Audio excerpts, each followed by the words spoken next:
Some stories aren't meant to be told, but some are too powerful to keep hidden. This is one of those stories. My name is Ethan, and I never imagined that a simple weekend getaway with my fiancé's family would turn my world upside down. What started as a celebration of love quickly spiraled into a tangled mess of desire, guilt, and a truth I wasn't ready to face. I should have known from the moment I met Mr. James. His presence was commanding. His words careful. His gaze sharp. He was a man who carried authority effortlessly. And I had never questioned my feelings around him, until now. My name is Ethan. I'm 22 years old, and I've been dating Claire for 3 years. Our relationship has always been smooth. But there was one aspect that made things complicated: her father. Mr. James. A man of firm posture. The kind that commands respect at first glance. A retired policeman. Extremely protective, and difficult to deal with in some situations. But deep down, I knew he was a good man. From the beginning, our conversations were marked by tension. He was never outright rude, but he made it clear that he was always watching, always analyzing. His words were measured, calculated, spoken with the kind of authority that came from years of discipline in law enforcement. Despite his stern nature, he had moments of fairness, and it was clear how much he loved his family, especially Claire, whom he treated with an almost overwhelming affection. Perhaps it was precisely that love that made him so protective. And, at times, so difficult to please. When I decided to propose to Claire, she said yes. To celebrate, we planned a weekend at her family's cabin in the mountains. The long-awaited day arrived, and we all set off together in Mr. James's truck. He drove, as always, exuding his natural authority. Claire and her mother chatted animatedly in the backseat while I sat in the front, politely responding to Mr. James's occasional comments. The journey was uneventful, marked by a cool breeze and the scent of mountain vegetation. When we arrived just before noon, the sun was high, illuminating the rustic wooden cabin like a postcard. Claire quickly joined her mother to organize and prepare lunch while I was about to offer my help when Mr. James called me over. "Ethan, how about a walk?" he said casually, though his tone made it clear that it wasn't exactly a suggestion. I quickly changed into comfortable shorts and a light shirt, applied sunscreen, and stepped outside. He was waiting, wearing a cap, a small, almost imperceptible smile on his face. We took a dirt path leading into the woods. The air was fresh, the silence broken only by our footsteps and the occasional birdsong. I felt slightly nervous but was determined to enjoy the moment. "Beautiful place, isn't it?" he commented without looking directly at me, as if testing my response. "Yeah, I can see why Claire loves it here so much," I replied, trying to sound natural. He nodded and continued walking. We soon reached a breathtaking view, a waterfall cascading into a crystal-clear lake. Hidden within the forest, Mr. James stopped beside me, looking at the scene with a rare, relaxed expression. "When I was younger, I used to come here whenever I needed time to think," he said, his voice laden with nostalgia. Before I could reply, he turned to me with a simple but challenging expression. "Shall we?" he asked as his hands went to the button of his shorts. I was caught off guard. It wasn't the invitation I had expected. My eyes instinctively followed his movements as he unbuttoned his shorts and let them fall to his ankles. The natural light highlighted his well-built physique, years of discipline and physical labor evident in his frame. He pulled his shirt over his head, revealing more of his solid, masculine form. "What are you waiting for, Ethan?" he asked, his voice calm but firm, almost like an order disguised as a question. I swallowed hard, hesitating. Something about the moment felt different, charged. I slowly took off my shirt, feeling his gaze follow me. As I unbuttoned my shorts and let them drop, I took a deep breath before stepping into the water. He was still watching, but his usual hardness was absent. There was no judgment in his eyes, only something softer, something I couldn't quite define. We swam in silence, the coolness of the lake washing over me. I tried to act naturally, but I couldn't ignore the shift in energy between us.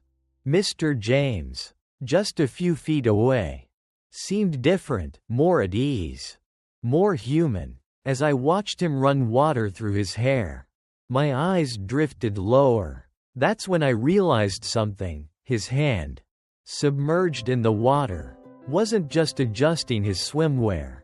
He knew I was watching. He wasn't trying to hide it. We climbed out of the lake, and the tension between us remained thick. He adjusted his shorts with an easy confidence, running a hand through his wet hair. "Let's go back a different way," he said, gesturing toward a narrower path through the woods. I nodded, unable to mask my curiosity. The trail led us to a small clearing where a rustic wooden hut stood, partially hidden by trees. "This was our hiding place," Mr. James said, crossing his arms. "Back when life was simpler, my friends and I would come here to escape." He pushed open the creaking door and stepped inside. I hesitated, but my curiosity got the best of me. Inside, the air was thick with nostalgia. He moved with a confidence that told me this place meant something to him. Then, suddenly, he turned to me with a calm expression. "I need to put my clothes out to dry," he said, unzipping his shorts without hesitation. I froze. My eyes involuntarily followed the movement as he let them drop, completely exposing himself. The sheer masculinity of his presence was overwhelming.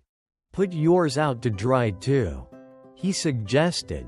I hesitated but eventually followed his lead, taking off my shorts and underwear. We stepped outside, hanging our clothes under the sun. He seemed entirely at ease, as if this were the most natural thing in the world. I, on the other hand, felt my pulse hammering in my ears. Back inside, the silence was heavy. I studied some old markings on the wall when I suddenly felt him behind me, his presence unmistakable. Then, I felt it. His arousal. His voice, low and firm, sent a shiver down my spine. "I noticed you were watching me," he whispered, his breath warm against my ear. My mind went blank. Before I could respond, I felt his firm hand on my waist. Gently but decisively, he turned me around. Our gazes met, and everything around us disappeared. Without a word, he leaned in and kissed me. It was firm, intense, a mixture of dominance and something deeper, something unspoken. His beard brushed against my skin, a new and intoxicating sensation. My body responded before my mind could catch up. His hands roamed, exploring me with the same authority he carried in everything he did. When his hand guided mine to him, I hesitated, but only for a moment. The reality of what was happening sank in, and I was lost between the weight of desire and the guilt that loomed over me. That night, I lay next to Claire, unable to sleep. The memory of what had happened, what I had done, played over and over in my mind. The love I had for her, the respect I owed her, clashed with the undeniable attraction that had ignited between Mr. James and me. I had to make a choice. I couldn't go on like this, torn between two desires. As soon as I decide, I'll let you know how things turn out. My father-in-law and I in the cabin, Part 2. The following morning, I woke up with a weight in my chest. The previous day's events replayed in my mind over and over. I turned to my side and saw Claire still asleep, her peaceful expression a stark contrast to the storm brewing inside me. I quietly got out of bed and stepped outside. The morning air was crisp, the sun barely peeking over the horizon. I needed to clear my mind. But just as I began to breathe in the mountain air, I heard footsteps approaching behind me. It was Mr. James. "Couldn't sleep?" he asked, his voice deep but even. I shook my head. "Just needed some air." He studied me for a moment before nodding. "Come with me. There's something I want to show you." I hesitated but followed him. We walked through the trees in silence, the only sound being the crunch of leaves beneath our feet. I wasn't sure where he was taking me, but after what had happened between us, the tension in the air was undeniable. Finally, we arrived at the edge of a stream. The water glistened under the early morning sun. Mr. James knelt by the water, dipping his hands in and washing his face. I watched him, unsure of what to say. "I've been thinking," he said, still not looking at me, "about what happened yesterday." My pulse quickened. I swallowed hard. "Yeah?" He finally turned to me, his expression unreadable. "It shouldn't have happened."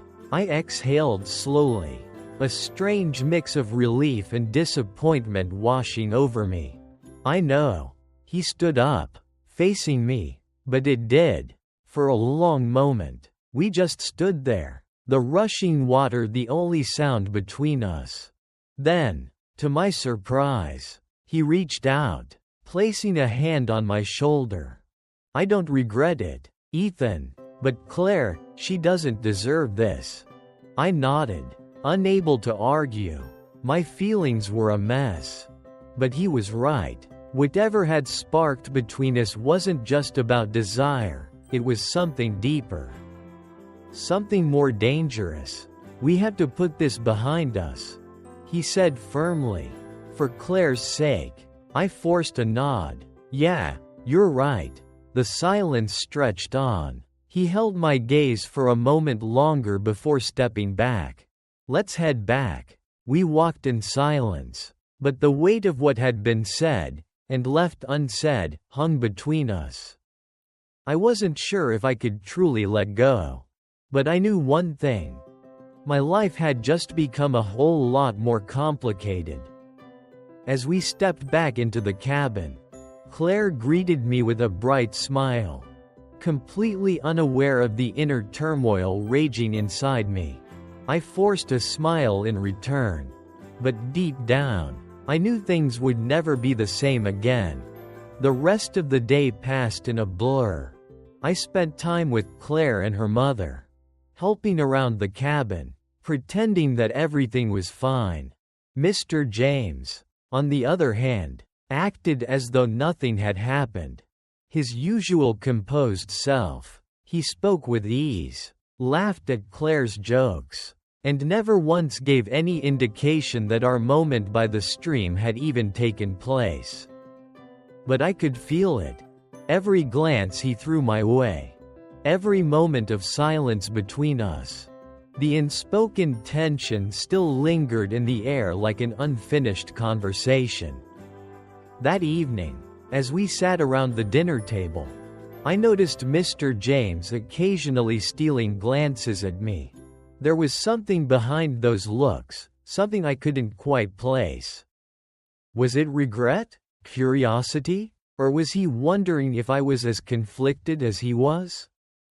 After dinner, Claire and her mother decided to stay up late, chatting over a bottle of wine. I excused myself, claiming I was tired, but in truth, I just needed to be alone. I stepped out onto the cabin's porch. The cool night air a welcome relief. The sound of crickets filled the air, mixing with the distant rustling of leaves. I leaned against the wooden railing, staring into the darkness, trying to make sense of the whirlwind of emotions inside me. Mind if I join you? I turned to see Mr. James standing at the door. I hesitated for a second before nodding. He stepped out, leaning beside me against the railing.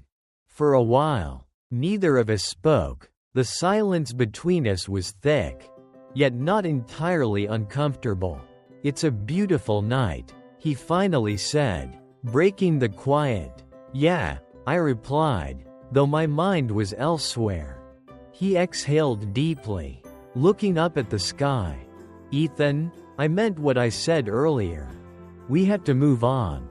I turned my gaze to him. "I know." He looked at me then, his expression unreadable. "Do you?" I swallowed, my heart pounding. "I do." He nodded slowly, his jaw tightening. "Good." The conversation should have ended there. But it didn't. Instead, we stood in silence, caught in a moment neither of us knew how to escape. Finally, after what felt like an eternity, he stepped away. "Get some rest, Ethan." He turned and walked back inside, leaving me alone on the porch, staring into the night. The next morning, I awoke with a sense of unease that hadn't dissipated from the night before. The memory of standing on the porch with Mr. James lingered in my mind, along with the words we had exchanged. There was no easy way forward. Yet the weight of what had happened clung to me like a second skin. Claire stirred beside me, blinking sleepily. "Good morning," she mumbled, stretching her arms above her head. "Did you sleep okay?" I forced a smile. "Yeah, just took a walk last night to clear my head." She yawned. "My dad's like that too. He loves the quiet of the mountains. Sometimes I think he'd be happiest living up here year-round." I nodded, though my thoughts were elsewhere. If only she knew what had truly unfolded between her father and me. Breakfast was a quiet affair. Claire and her mother chatted about plans for the day, perhaps a hike, maybe some fishing. Mr. James, as always, was composed, sipping his coffee with an unreadable expression. "Ethan, are you coming with us for the hike?" Claire asked as she spread jam on a piece of toast. I hesitated, then shook my head. "I think I'll stay back and get some reading done." "Really?" She frowned. "You love hiking." "Just feeling a little off today," I said. "I'll join you all later." Claire shrugged. "All right, but you're missing out." After they left, I sat on the porch alone. My thoughts were all over the place. Mr. James's words, "We have to move on," echoed in my mind. Yet I wasn't sure if I could. I didn't expect to hear footsteps behind me again. "Ethan." Mr. James's voice was quiet. "We need to talk." I turned to face him. "I thought we said everything last night." He exhaled. "Did we? Because it sure doesn't feel like it." I swallowed. "What else is there to say?" He walked over, leaning against the railing beside me. "You're distracted, Ethan." Claire notices it. I do too. This thing between us, it needs to stop now before it becomes something neither of us can control. I looked away, clenching my jaw. "You think I don't know that? Then why does it still feel like we're walking a tightrope?" he asked, his voice lower, almost urgent. I had no answer. Silence stretched between us, heavy and unrelenting. Finally, he sighed. Claire wants to move up the wedding date. She's thinking next month. I froze. What? He nodded. She's serious about it. Wants to start our family traditions sooner rather than later. The words hit me like a punch to the gut. Next month? Everything was happening too fast. My heart pounded as I realized how little time I had left to figure this out. That's great, I finally managed to say. Mr. James's expression darkened. Is it? Because you don't look thrilled. I forced a smile that felt hollow. I just wasn't expecting it. Neither was I, he admitted. But maybe it's for the best. Maybe it's the push we both need. I nodded, but deep inside, I knew the battle was far from over. The days passed, but the tension between Mr. James and me never faded. If anything, it grew stronger. Every accidental touch, every lingering glance felt like fuel to a fire we were both desperately trying to smother. One evening, Claire announced that she and her mother would be heading into town the next morning for wedding errands, leaving me and Mr. James alone at the cabin for the entire day. Feel out hard, just thinking. He exhaled slowly. Ethan, what are we doing? I turned to him, my heart hammering. I don't know. Silence. Then, without warning, he reached over, gripping my wrist. It wasn't forceful, but it was firm, deliberate. We have to stop this, he said, though his voice lacked conviction. I nodded, but neither of us let go. As the afternoon sun began to dip behind the trees, Mr. James stood and dusted his hands off. Come on, let's head back, he said, though the way he looked at me made it clear that neither of us were quite ready to leave this moment behind. Back at the cabin, he built a fire while I busied myself preparing a simple meal. The silence was thick, not awkward, but full of anticipation. The more we tried to ignore what was happening, the heavier it became.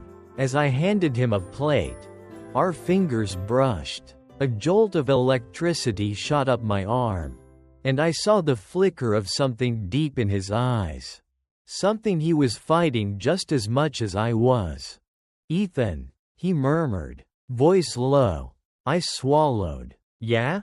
His gaze flicked to my lips, then back to my eyes. But then he shook his head, setting his plate down. We can't, he muttered, almost to himself. I nodded, but deep inside, I wasn't sure if I believed it anymore. Blank. Blank. That night, I lay in bed, unable to sleep. Claire's side of the bed was empty. She had decided to stay in town with her mother.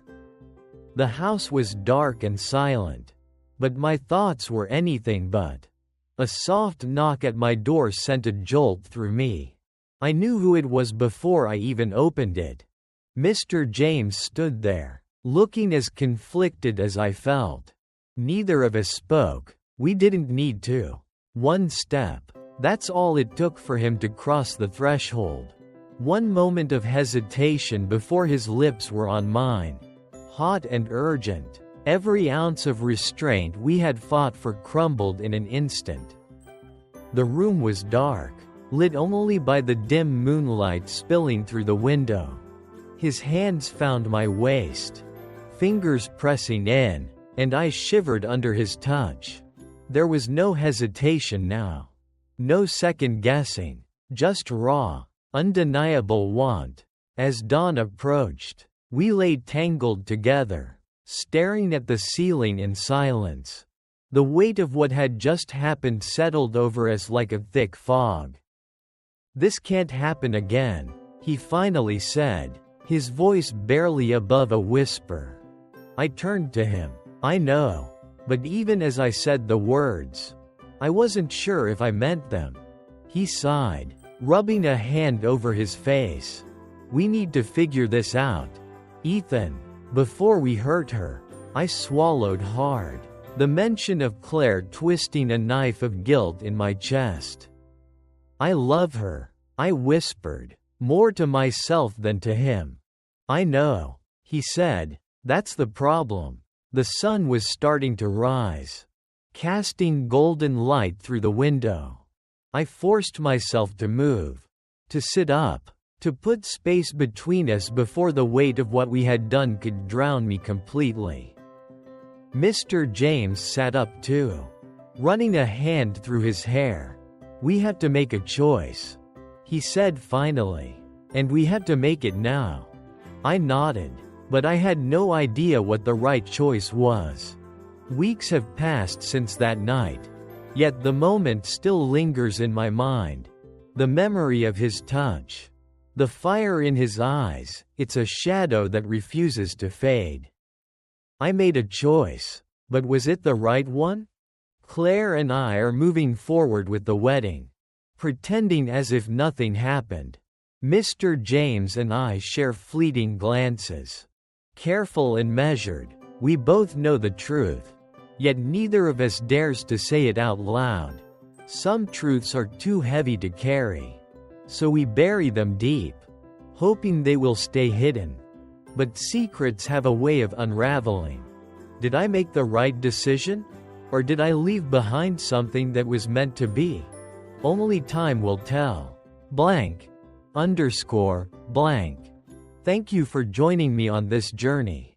If you enjoyed this story, don't forget to like, subscribe, and share. Your support helps bring more stories like this to life. Until next time, stay tuned for more captivating narratives.